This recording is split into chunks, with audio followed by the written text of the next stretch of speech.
നാട്ടിക നിയോജക മണ്ഡലം എം.എൽ.എ ആയി ഗീതാ ഗോപി സത്യപ്രതിജ്ഞ ചെയ്ത് അധികാരമേറ്റു. നിയമസഭയിൽ രാവിലെ 9 മണിയോടെയായിരുന്നു സത്യപ്രതിജ്ഞാ ചടങ്ങ് നടന്നത്. പ്രോടൈം സ്പീക്കർ ജി സുധാകരന് മുൻപിലാണ് എം.എൽ.എമാരുടെ സത്യപ്രതിജ്ഞ നടന്നത്. വ്യാഴാഴ്ച രാവിലെ 9 മണിയോടെ അക്ഷരമാല ക്രമത്തിലായിരുന്നു എം.എൽ.എമാരുടെ സത്യപ്രതിജ്ഞ. നാട്ടിക എം.എൽ.എ ആയി ഗീതാ ഗോപി സഗൌരവത്തിലാണ് സത്യപ്രതിജ്ഞ ചെയ്ത് അധികാരമേറ്റത്.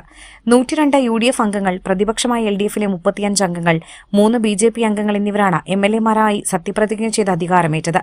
ഇത് മൂന്നാം തവണയാണ് ഗീതാ ഗോപി നാട്ടിക നിയോജകമണ്ഡലം എം.എൽ.എ ആയി ചുമതലയേൽക്കുന്നത്. ശ്രീമതി ഗീതാ ഗോപി എന്ന ഞാൻ നിയമസഭയിലെ ഒരംഗമായി തെരഞ്ഞെടുക്കപ്പെട്ടതിനാൽ നിയമം വഴി സ്ഥാപിതമായ ഭാരതത്തിന്റെ ഭരണഘടനയോട് ഞാൻ നിർവ്യാജമായ വിശ്വസ്തതയും കൂറും പുലർത്തുമെന്നും ഞാൻ ഭാരതത്തിന്റെ പരമാധികാരവും അഖണ്ഡതയും നിലനിർത്തുമെന്നും ഞാൻ ഏറ്റെടുക്കുവാൻ പോകുന്ന കർത്തവ്യം ഞാൻ വിശ്വസ്തയോടുകൂടി നിർവഹിക്കുമെന്നും സഗൗരവം പ്രതിജ്ഞ ചെയ്യുന്നു.